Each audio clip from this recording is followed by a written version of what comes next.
ভোটটা আমি বঙ্গবন্ধু যখন ভোট দিই, সেটা আমার প্রথম ভোট। বঙ্গবন্ধু শেখ মুজিবের ভোট। হুম। সেই থেকে আজ প্রায় 50-52 বছর হয়ে গেল। কিন্তু ওই ওই ভোটের মতো ওই রকম আনন্দজনক ভোট এখন হচ্ছে না। আমার এরকমই থাকে। হুম। আমরা এই গোনায় গুনতেছি যে 300-400 ফুট কাউন্ট হয় কি না হয়, এই জায়গায় আমরা একটা আইডিয়া করতেছি। হ্যাঁ। আর কত হবে না হবে আল্লাহ ভালো জানে। হুম। আচ্ছা, যারা দাঁড় আছে তারা সবাই তো আর টিকে থাকবে না। একটা করে একটা থাকবে, তাই না? যে থাকবে বাবা, এটা তো আমার গুনে ভরে করো না। না। কি আমার কি দিবি?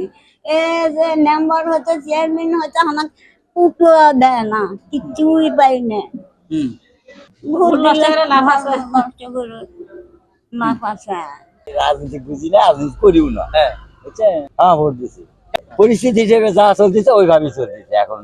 ওটা অভ্যেস হয়ে গেছে বুড়ো ভোটের, তো সেজন্য করে বুড়ো ভোট গুলো আসে, চেনা ভোট গুলো আসে না।